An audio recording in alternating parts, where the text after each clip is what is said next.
Terceira aula da Compliance Week, onde nós vamos responder as perguntas formuladas pela audiência nos últimos dias. Se você ainda não assistiu às primeiras aulas, eu recomendo que pare aqui e vá até lá antes de prosseguir, para facilitar a compreensão dos temas que serão discutidos. Ao longo desses dias, você enviou suas perguntas e agora chegou a hora de respondermos algumas delas. Mas hoje eu pensei em fazer algo em um formato bem diferente das últimas edições, seguindo o formato do LECcast, o podcast da LEC. Bora?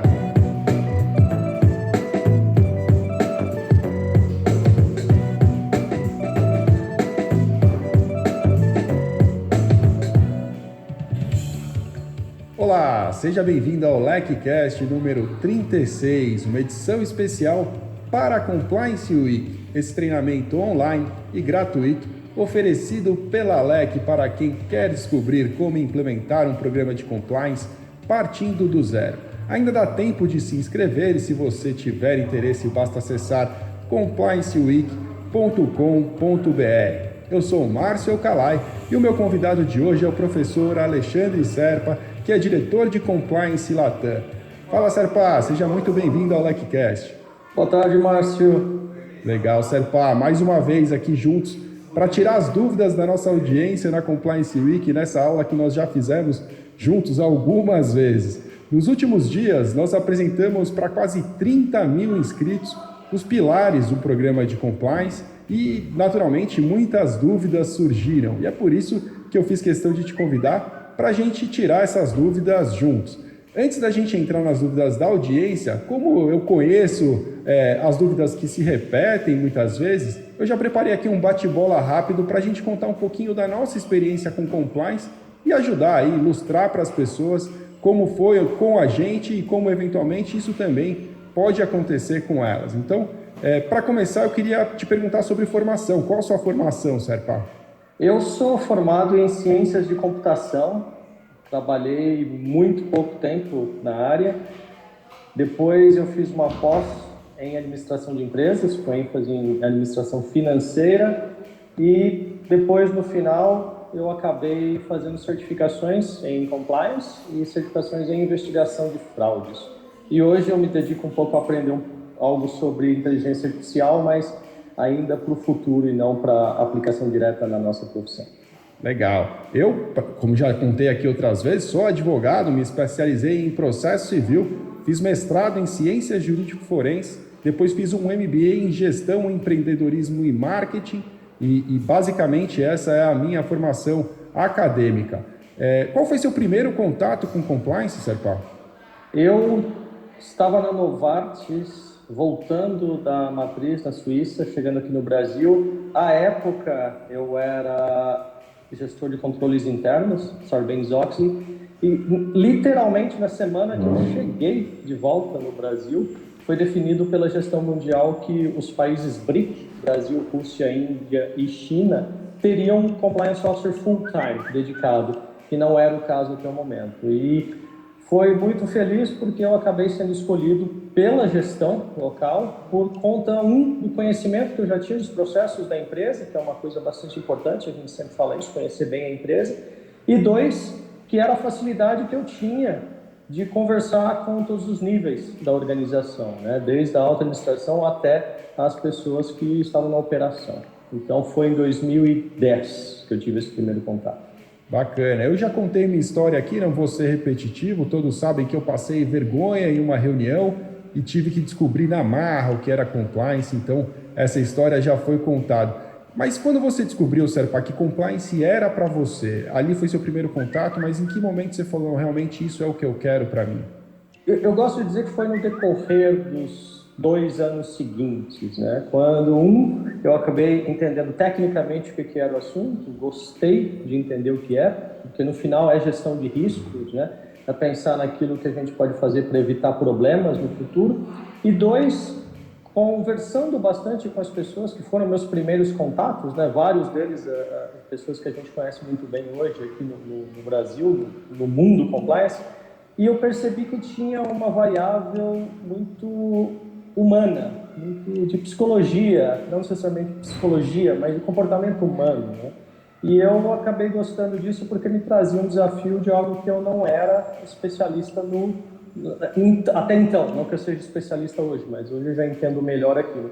Então eu acabei gostando, de uma continuidade de uma carreira que eu já vinha tendo, como auditoria e controles internos, e adicionando algo que para mim era uma novidade completa, que era o aspecto humano do item. E no final, e aí isso foi talvez depois de mais alguns 2 ou 3 anos, quando você percebe que o seu trabalho é facilitar a vida do restante da organização. E aí casa muito com uma característica minha, pessoal, de simplificação, de tentar fazer as coisas mais complexas serem entendidas de uma forma mais simples e executadas de uma forma mais simples. E aí eu acabei consegui somar tudo isso e foi onde eu falei, é o que eu gosto. Cara, eu acho isso muito legal, Serpa. Eu sou fã do simples também. Aqui na LEC nós temos a simplicidade como uma das nossas premissas aí para decidir muitas vezes o melhor caminho a adotar. O caminho mais simples tende a ser o melhor caminho muitas vezes e eu adoro esse tipo de pensamento. No meu caso, eu descobri que compliance era para mim naquele tempo porque eu realmente estava cansado do contencioso civil, né? Trabalhando como advogado com processo civil durante muitos anos.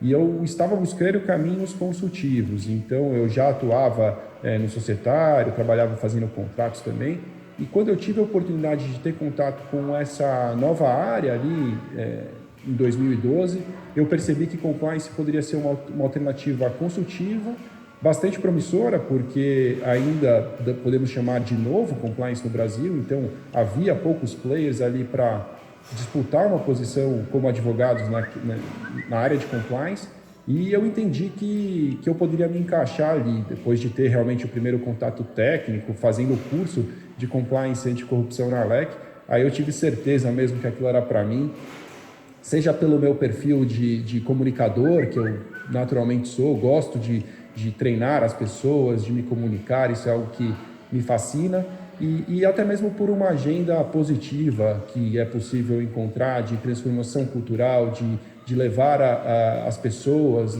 para um caminho de ética e integridade. Então, foi realmente algo que me fascinou e pode ser a história de muita gente também que está nos ouvindo. Serpa, 2 perguntas finais para a gente partir para as perguntas da audiência. Eu quero te perguntar primeiro, para quem é o compliance? Creio eu que lida um pouco com o que eu falei do motivo de eu ter descoberto que compliance é para mim.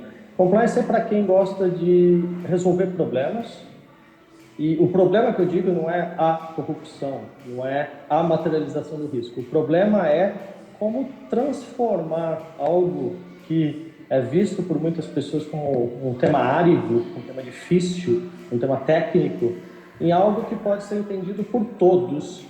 E mais do que ser entendido por todos, é ser aplicado na realidade de cada um. Então, começa por aí. A pessoa tem que ser uma pessoa que sabe resolver problemas. Né? Quer dizer, o problema de traduzir um assunto técnico para a realidade diária de todos na organização. 2, é alguém que quer ajudar. Né? E eu mesmo já mudei bastante a minha abordagem pessoal até em relação ao tema. Eu venho de auditoria, controles internos. Então, era uma coisa muito técnica, muito focada em cara crachá, né? Você tem ou não tem, é isso ou não é isso. E quando a gente fala de compliance, a gente está falando de assuntos que não são tão claros. Quando o assunto é muito claro, é muito simples, né? É uma lei, é proibido, ponto, acabou. Mas 90% da nossa realidade é entender, buscar o entendimento do que é o objetivo inicial da organização, das pessoas na organização, traduzir isso para ser confrontado com as possibilidades e buscando alternativas. Então tem que querer ajudar. E eu acho que aí é uma característica talvez até muito específica de como eu vejo compliance. É alguém que entende que não será protagonista, é alguém que entende que será suporte. Estamos ali para o sucesso da organização, estamos ali para a organização vender mais hoje e amanhã.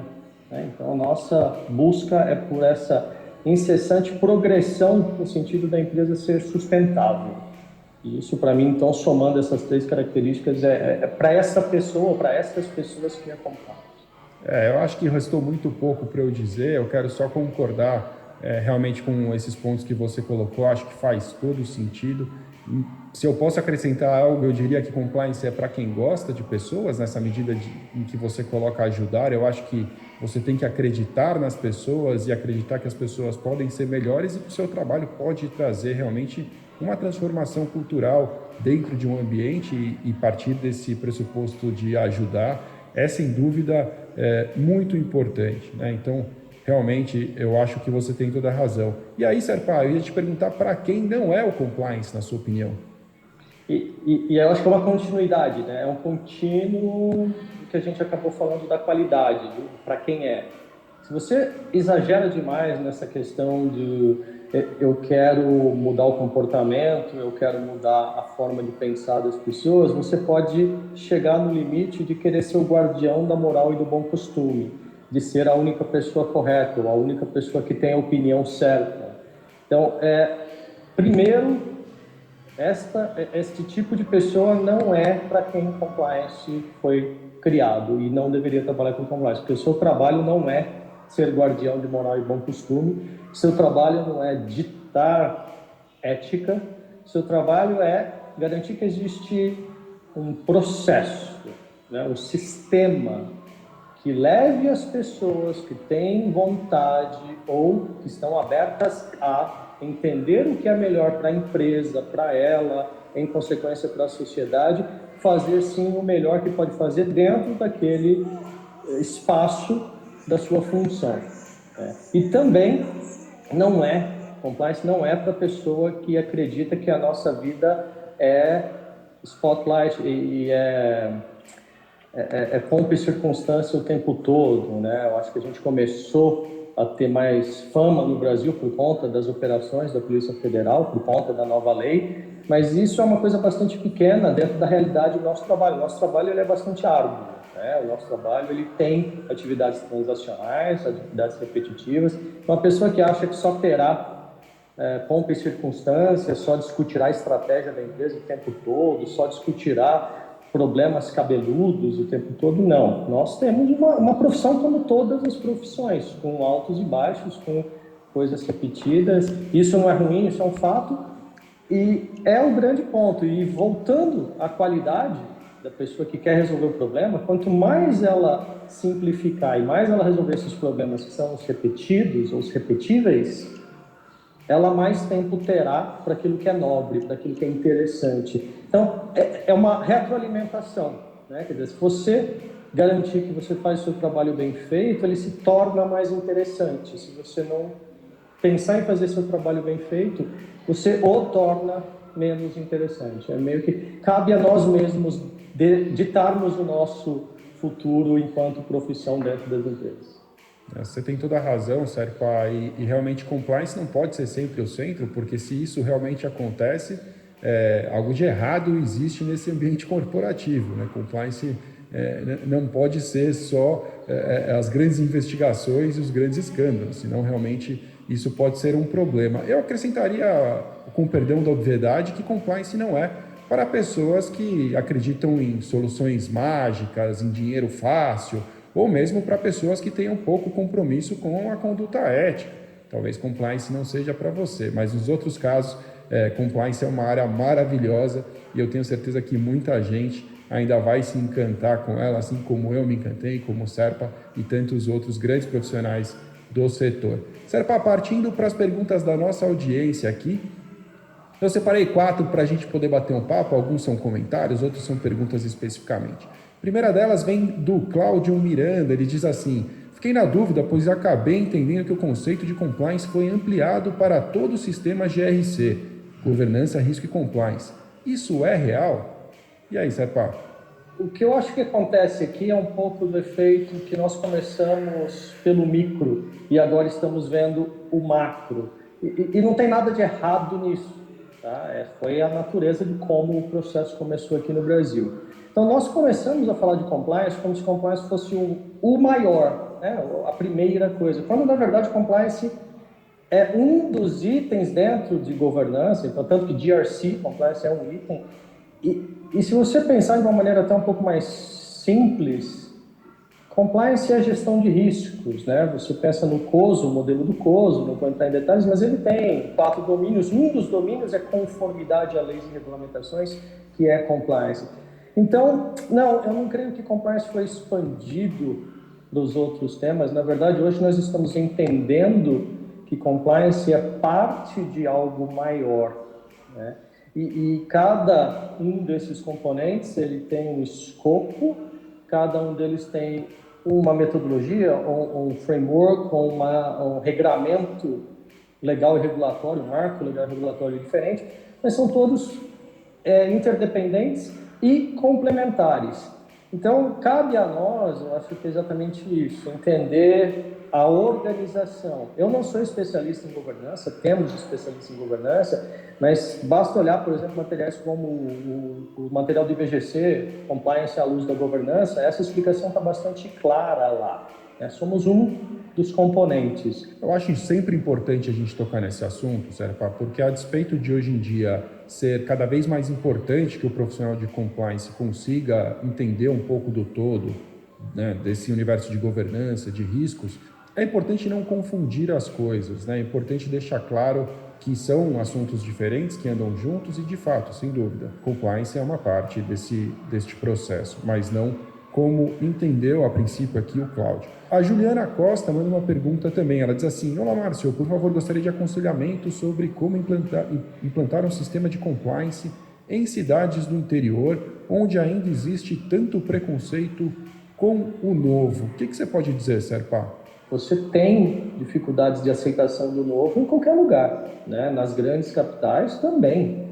É que nas grandes capitais, como a gente tem o efeito de que tem um universo muito grande, é fácil achar os casos de sucesso, né? Onde o compliance foi implementado e é fomentado, e todo mundo entende que lá está à frente. E não necessariamente está, porque é tão grande quanto o grupo de empresas que foram no caminho de implementar um bom programa de compliance, é também grande o grupo de empresas que não. Dificuldade em implementar programa de compliance teremos em qualquer empresa, né? Maiores ou menores, mas isso depende muito de 3 fatores, eu diria. Estou me limitando a 3. A real intenção da dona da empresa, né? Seja outra empresa que é dona dessa empresa, ou seja uma pessoa que é dona dessa empresa. Se esta dona não tem uma intenção real de fazer algo bem feito, será mais difícil. Se não, será mais fácil. Quando a pessoa entende, quando a dona entende que compliance é relevante, importante e vale o esforço, será mais fácil. Do outro lado, tem a recepção das pessoas que trabalham na empresa, né? Porque uma coisa é a intenção da dona, que tem muita influência, que faz muita diferença, mas tem toda a realidade, chamemos de inércia, da realidade que é a quantidade de pessoas que existem dentro da empresa que estão habituadas a não ter um programa de compliance e teremos então que implementar algo novo, por si só já seria um desafio. E o terceiro desafio é muito a abordagem que traz esta pessoa que será responsável pela implementação do programa de compliance.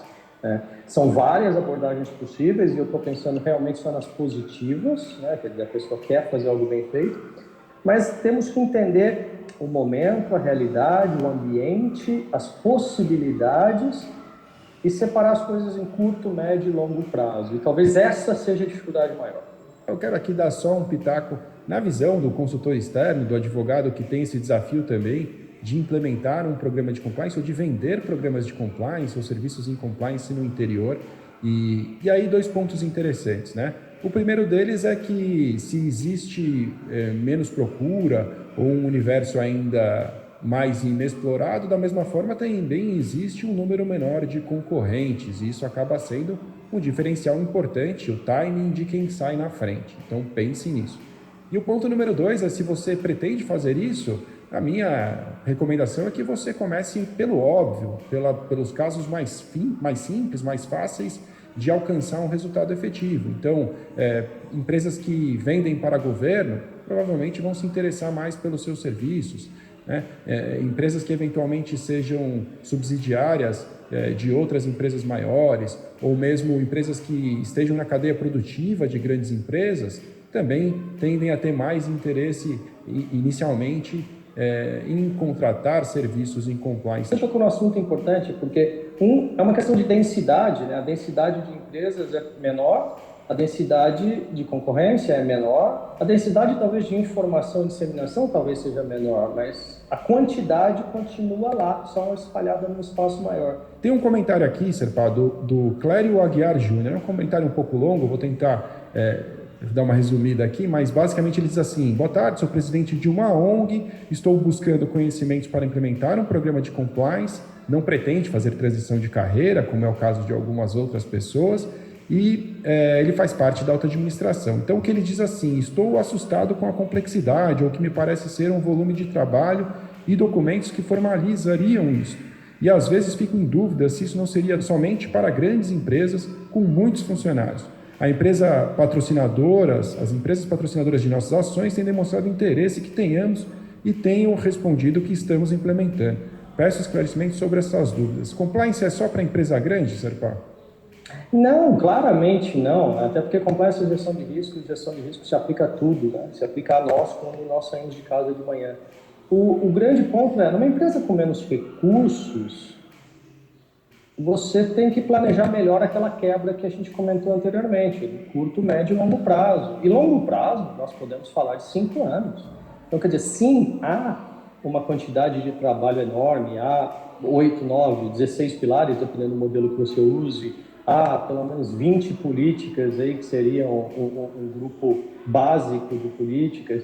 Você não precisa ter todas prontas ao mesmo tempo e tudo implementado ao mesmo tempo. Você prioriza, tanto que um dos pilares é a análise de riscos e ela serve exatamente para este trabalho de priorização. E, novamente, entender que longo prazo, um programa de compliance efetivo não acontece em um ano. Eu digo que nunca menos de 3 anos. Sim, primeiro, de forma muito simplista, numa ONG, eu quero conscientizar as pessoas sobre corrupção. Então, você não precisa nem escrever uma política sobre corrupção. Nos seus primeiros 6 meses, você conscientize as pessoas sobre o tema e como ele pode impactar na realidade da ONG.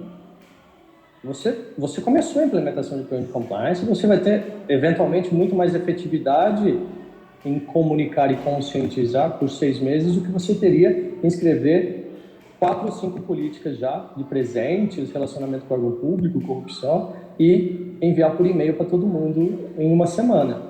Então, é uma questão de você entender o que você pode fazer e planejar. Então, ao mesmo tempo que você tem menos recursos, você também tem menos pessoas que você precisa atingir. Então, a conta ela vai rebalanceando. Tem mais uma mensagem do Marco Roberto. Marco Roberto diz que é profissional da área de TI, onde atua com qualidade de software, participou enquanto QA na implementação de programas de compliance dentro de instituição financeira.